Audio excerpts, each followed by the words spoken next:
Para o quadro Segurança Pública.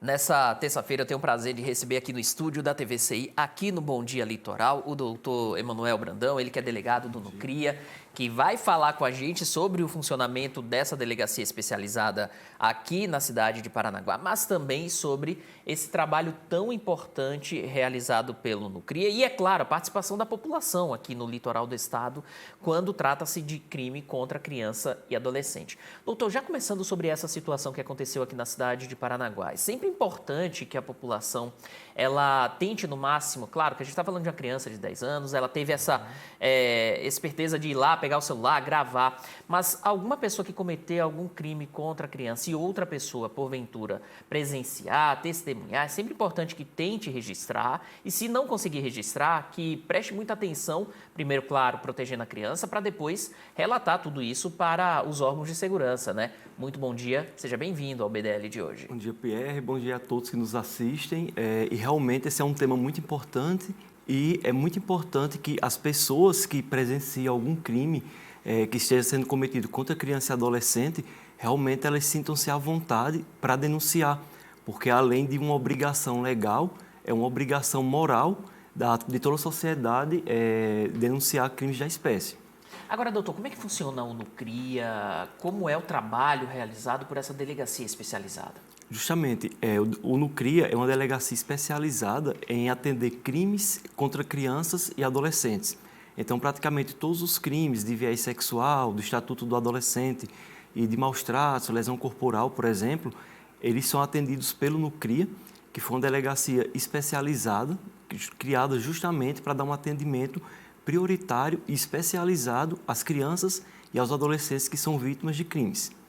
O que eu acho interessante no Nucria, eu tive a oportunidade de ir lá fazer uma reportagem alguns anos atrás. O interessante é que, por exemplo, eu não sei se ainda é assim, tá? Até me corrija, ao vivo, se já tiver mudado, mas chegando lá eu percebi que as janelas elas são vedadas, elas têm isofilme para a população de fora não ver quem está lá dentro, a criança que está lá dentro. Há todo um trabalho para não expor aquela criança que porventura tenha ido lá ou os pais dessa criança. Então, é também um trabalho realizado para manter da forma mais sigilosa possível a identidade daquela criança vítima de algum crime, né? Então é muito importante também esse trabalho para não expor essa criança e revitimizar essa criança a um crime que pode causar um trauma gigantesco na vida inteira dela, né? Justamente, o Nucria, por ser uma delegacia especializada, então ela trabalha justamente nessa questão de garantir ao máximo os direitos das crianças e dos adolescentes. E dentre os direitos está justamente o sigilo, porque geralmente essas crianças são vítimas de crimes horrendos, né? Muitas das vezes crimes sexuais, cuja exposição social também acaba por revitimizar essa criança. Então, a manutenção do sigilo, do seu nome, do seu endereço, ou até de alguns dados que possam levar a identificá-la, é muito importante. Hoje o Nucria não funciona mais, acredito que no prédio que você foi conhecer. Hoje a gente funciona lá junto com a Delegacia Cidadã, no próximo Aeroparque. Só que também nós mantemos todo um protocolo para o acolhimento dessa criança, para que ela não seja justamente revitimizada ou exposta. Um dos trabalhos que a gente está fazendo agora no Nucria é justamente criar uma brinquedoteca para que essas crianças, enquanto aguardam o registro de alguma ocorrência policial ou aguardam os seus pais que estão depondo na ocasião, fiquem mais à vontade num ambiente que não pareça tanto com uma delegacia de polícia. Doutor, e como é trabalhar numa delegacia especializada que tem esse trabalho de investigar crimes contra crianças, que tem esse trabalho de até mesmo acolher as crianças naquele momento, quando elas acabam também sendo direcionadas para a delegacia? Como é trabalhar, pessoalmente falando, em uma delegacia como no Nucria? É um trabalho muito difícil mesmo, porque além de o público que a gente lida, né, ser um público especializado, justamente crianças e adolescentes, os crimes de que eles são vítimas são crimes bárbaros, que chocam a sociedade, em que a sociedade clama por uma resposta mais imediata. E muitas vezes a gente, pela própria lei, não permitir que a gente converse com a criança, não permitir que a gente ouça a criança naquele momento, na forma de um depoimento, por exemplo, como eu ouviria um adulto, acaba que a gente depende de outros segmentos da sociedade para fazer o nosso trabalho. Então, é um trabalho que que requer toda a rede de proteção, né, para atuação, e acaba um pouco demorando para a gente dar uma resposta tão imediata. Óbvio que se for um crime grave, em que haja um flagrante delito, a nossa resposta consegue ser bem imediata. Mas, assim, tem que ter um perfil para trabalhar nessa delegacia, não é todo delegado de polícia ou todo policial civil que consegue trabalhar com a matéria, né? Mas eu, particularmente, estou gostando muito de trabalhar com esse tema. Você que está aqui há alguns meses, você já consegue identificar um pouco das características da cidade de Paranaguá? O pessoal de casa talvez não saiba, o doutor Brandão, ele é natural do Alagoas, né? A gente até brincava aqui antes da entrevista começar, conterrâneo de região, porque eu sou da Bahia, ele é do Alagoas. E você já consegue entender também as características aqui da cidade de Paranaguá, da população de Paranaguá, também entender e sempre reforçar para a população a importância da participação popular, todo mundo faz parte da segurança pública, tendo informações, deve repassar essas informações para a Polícia Civil, no caso, para o Nucria. Já consegue entender mais ou menos as características aqui da população do litoral do estado, doutor? Já dá para conseguir entender um pouco as características, traçar um perfil dos crimes aqui da região. E é um perfil que não foge tanto de todo o contexto brasileiro. Justamente acredito pela nossa história patriarcal, né? De a criança e o adolescente muitas vezes ser visto como um objeto e não como um sujeito de direitos.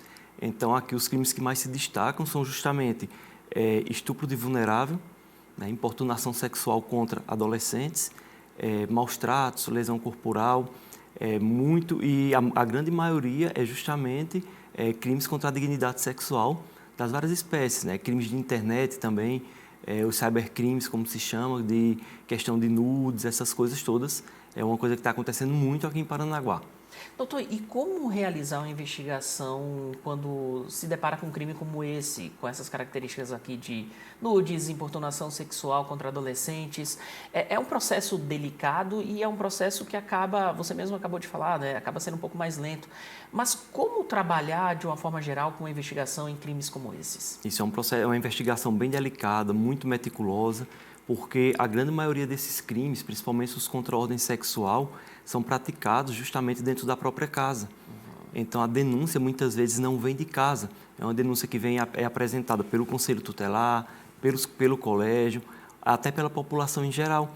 E nesse ponto, voltando a outra pergunta que eu acabei não respondendo, é muito importante a atuação da comunidade, da sociedade como um todo nas denúncias, que se estiver presenciando justamente uma situação de crime contra criança e adolescente que esteja acontecendo, já dá para ligar imediatamente para a Polícia Militar, que é a polícia quem tem a atribuição justamente de atuar nessa situação imediata, né?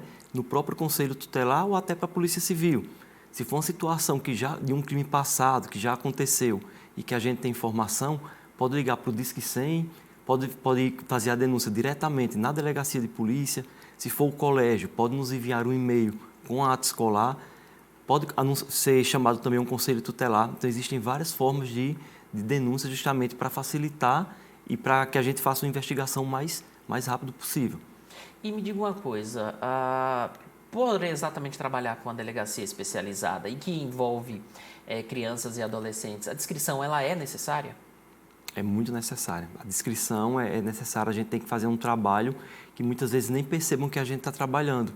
Digamos, se a gente vai atender alguma criança em algum colégio, eu prefiro não ir fardado, não mostrar distintivo, a gente tenta chegar o mais discreto possível, porque se a gente chegar de uma forma muito espetaculosa ou até ostensiva, indicando qual é a nossa profissão, as outras crianças vão ficar todas querendo saber o que foi que aconteceu, principalmente quando vê a gente sair com a criança que foi vítima.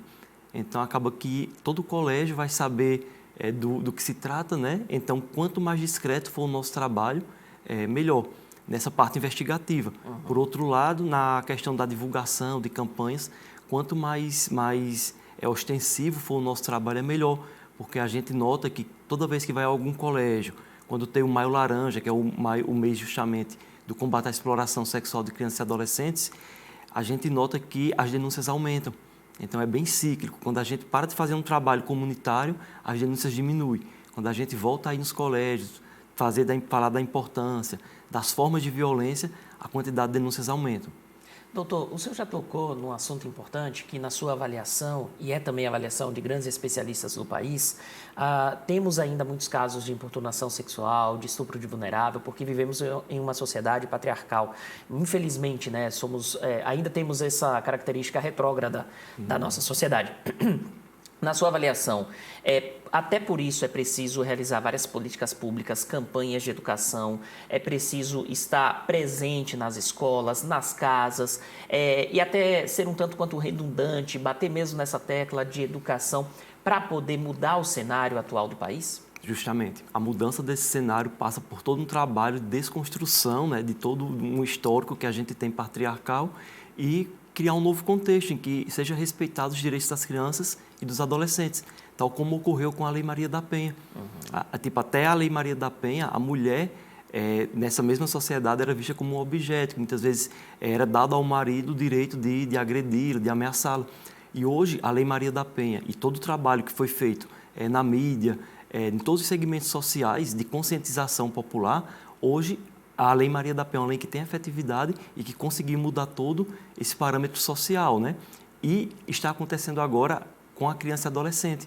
Essa é a idade de ouro, como se chama, das crianças e dos adolescentes. Veio a Lei Henri Borel justamente para confirmar isso, né? Que é uma lei que tem o mesmo perfil da Lei Maria da Penha e que visa dar um protagonismo e proteção às crianças e adolescentes. Então, todo esse trabalho social, da imprensa, inclusive, é muito importante para que a gente mude esse cenário social. E é uma luta constante. É uma luta constante. Doutor, muitíssimo obrigado pela participação no Bom Dia Litoral de hoje. Foi um prazer conhecê-lo, foi um prazer conversar com o senhor. E espero ter uma próxima oportunidade para que possamos conversar com o público de casa e trazer informações importantes sobre o trabalho do Nucria e também informações educacionais para a gente mudar o cenário do país. Muito obrigado, um abraço. Muito obrigado. Olha só, telespectador, vamos para um rápido intervalo comercial. Fica por aí. No próximo bloco você vai acompanhar que foi aprovada a redação da LDO das diretrizes orçamentárias aqui do Estado. Então fica por aí e já voltamos com mais informações.